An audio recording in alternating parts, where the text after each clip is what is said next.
उत्तराखंड और हिमाचल में भारी बारिश से कई सड़कें तबाह हो गई हैं। इस पर केंद्रीय परिवहन मंत्री नितिन गडकरी ने कहा है कि ऐसे क्षेत्रों में जहां पर आपदा और भारी बारिश की वजह से नुकसान होने की आशंका ज़्यादा है, वहां पर कंक्रीट से रोड बनाई जाएंगी।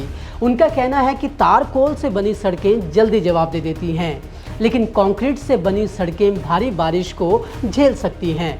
लेकिन इससे पहले कि आप गडकरी जी की इस बात को सुनकर खुश होने लग जाएं, पहले आप जरा दावे और उनकी हकीकत देख लीजिए। ये जो नए ऋषिकेश से लेकर हमारे चारों धाम के लिए जो रोड बना रहे हैं, इसमें 10 मीटर की चौड़ाई होगी, 2 लेन पेव शोल्डर होगा और ये सीमेंट कंक्रीट से रोड बना रहे हैं। 200 साल इस पर कोई खड्डे नहीं होंगे, कोई तकलीफ नहीं होगी, इसकी गारंटी मैं आपको देना चाहता हूं।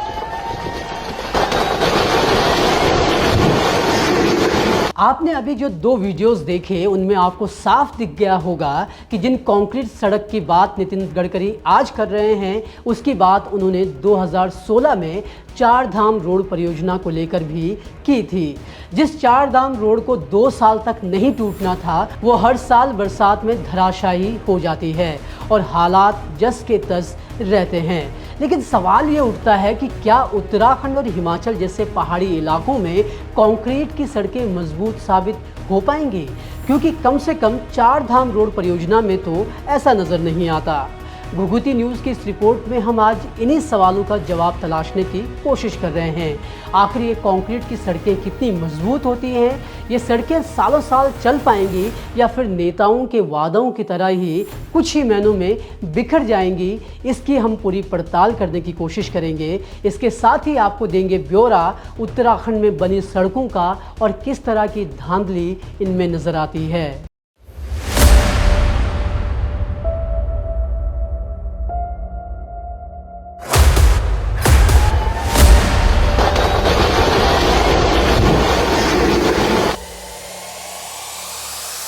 इससे पहले कि हम उत्तराखंड में सड़कों का विश्लेषण करें, उससे पहले जान लीजिए नितिन गडकरी ने पूरी बात कही क्या है।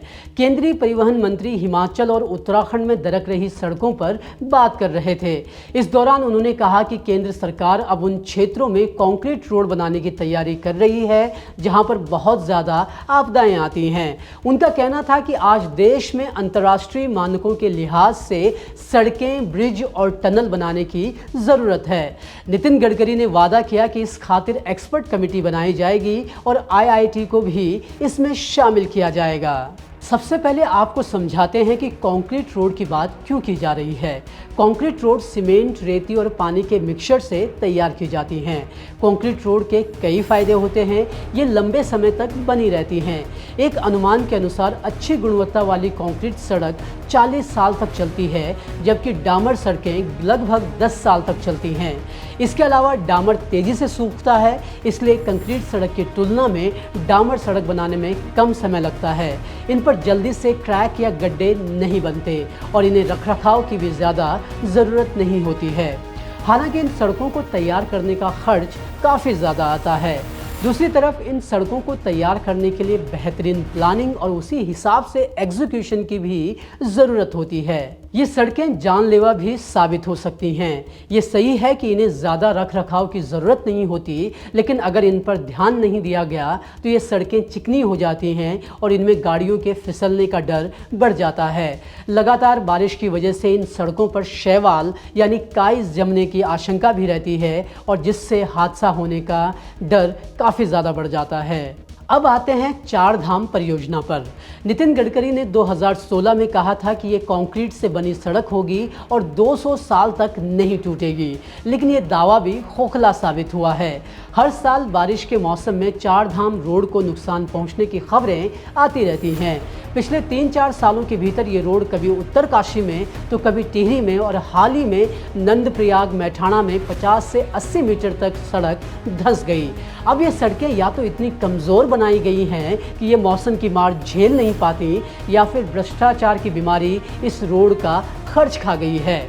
आखिर जिस रोड को 200 साल तक टिके रहना था, वो कैसे हर साल टूट के बिखर जाती है? इसका जवाब केंद्रीय परिवहन मंत्री नितिन गडकरी ही दे सकते हैं। दूसरी तरफ ये सड़कें पहाड़ों में भूस्खलन को भी बढ़ावा दे रही हैं। जिस तरह से यहाँ पहाड़ों को काटा जा रहा है और पेड़ों की बलि चढ़ाई जा रही है, उसकी वजह से यहाँ पर लैंडस्लाइड के खतरे कई गुना बढ़ गए हैं। बारिश के इस मौसम में प्रदेश में सड़कों के बंद होने का सिलसिला लगातार जारी है। 12 जुलाई तक का ही डेटा देखें तो प्रदेश में 449 सड़कें बंद कर दी गई। इस मॉनसून सीजन में सड़कों के बंद होने की यह पहली बड़ी संख्या है। इससे पर्वतीय क्षेत्रों की यात्रा पर निकले लोग और तीर्थयात्री जगह जगह फंसे हुए हैं। ग्रामीण सड़कों का बुरा हाल है। सैकड़ों गाँवों का संपर्क जिला मुख्यालयों से कट गया है और इधर सरकार ने लोगों से भारी बारिश में पहाड़ों की यात्रा नहीं करने की सलाह दी है। ऐसा नहीं है कि यह पहली बार है जब मौसम की मार से सड़कें बर्बाद हुई हों और सरकार ने इन सड़कों को बंद किया हो। उत्तराखंड में हर साल की यही कहानी है। ऐसा भी नहीं है कि इन सड़कों का सॉल्यूशन नहीं है। केंद्र और राज्य सरकार को समझना होगा कि उत्तराखंड या फिर पहाड़ी राज्यों को चौड़ी सड़कें नहीं बल्कि सस्टेनेबल रोड्स की ज़रूरत है। ऐसी रोड जो यहाँ के पर्यावरण और प्रकृति को ध्यान में रखकर बनाई जाएं। सस्टेनेबल रोड का मतलब ऐसी रोड से है जो पर्यावरण के अनुकूल हो। इन सड़कों के निर्माण के लिए प्राकृतिक मटेरियल इस्तेमाल किया जाता है। सस्टेनेबल रोड होने से न सिर्फ भूस्खलन का खतरा कम हो सकता है बल्कि यहाँ के ग्रामीणों को आसानी से बड़े शहरों से भी जोड़ा जा सकता है। अब हमारी सरकार के दावे और हकीकत में कब एक समानता आएगी ये तो वक्त ही बताएगा।